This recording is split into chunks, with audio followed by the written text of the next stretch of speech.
Embryo को जो अंदर डाला जाता है बच्चेदानी के अंदर, वो भी एक प्रॉपर समय में डाला जाता है। ये समय क्या होता है?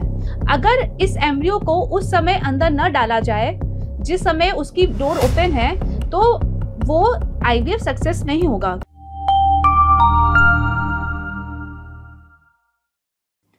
क्या आप आईवीएफ का प्रोसीजर कराने जा रहे हैं या आप करा चुके हैं और आपका कोई भी आईवीएफ फेल हुआ है?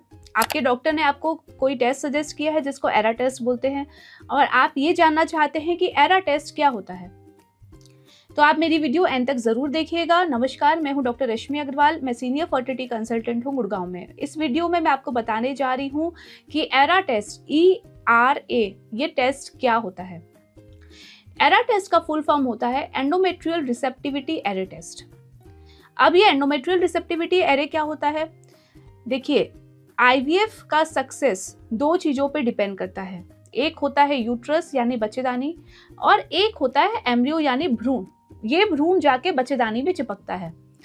तो आईवीएफ का जो प्रोसीजर होता है, वो एक जो उसकी प्रक्रिया होती है वो बहुत प्रॉपर तरीके से की जाती है, बहुत सिस्टमैटिक तरीके से की जाती है। एम्ब्रियो को जो अंदर डाला जाता है बच्चेदानी के अंदर, वो भी एक प्रॉपर समय में डाला जाता है। ये समय क्या होता है?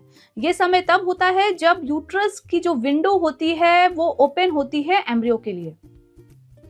तो ये होता है window of implantation. Window of implantation ये एक ऐसा समय है जब यूट्रस उस एम्ब्रियो को रिसीव करने के लिए रेडी होता है और अपने डोर्स को ओपन करके रखता है।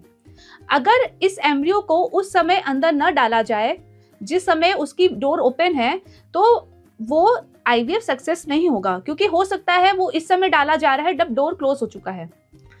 तो ये window of implantation normally 90% of the patients में सेम होता है, जो कि होता है 5 days after the progesterone elevation. इसीलिए मैक्सिमम नंबर ऑफ पेशेंट्स का जो एम्ब्रियो ट्रांसफर होता है आईवीएफ में, वो 5 days आफ्टर प्रोजेस्टेरॉन इंक्रीज होता है। लेकिन देखिए, हर चीज़ का वेरिएशन होता है, सबकी बॉडी सेम नहीं होती है।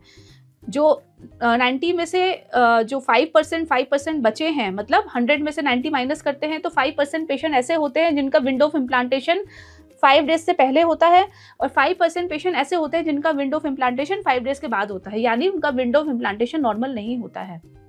ये एक रीज़न हो सकता है आपका आईवीएफ फेल होने का। इसीलिए अगर किसी का आईवीएफ फेल होता है तो हम ये एरा टेस्ट एडवाइस करते हैं, जिससे हमको ये पता चलता है कि आपका विंडो ऑफ इम्प्लांटेशन क्या है। इसमें आपके यूट्रस को प्रिपेयर किया जाता है, जैसे लाइनिंग तैयार की जाती है, और 5 days का प्रोजेस्टेरॉन दिया जाता है। 5 days ऑफ प्रोजेस्टेरॉन के बाद बायोप्सी ली जाती है यूट्रस के अंदर के लेयर की। ये जो लेयर होती है ये टेस्टिंग के लिए भेजा जाता है, जिसमें कि प्रोजेस्टेरॉन का विंडो चेक किया जाता है।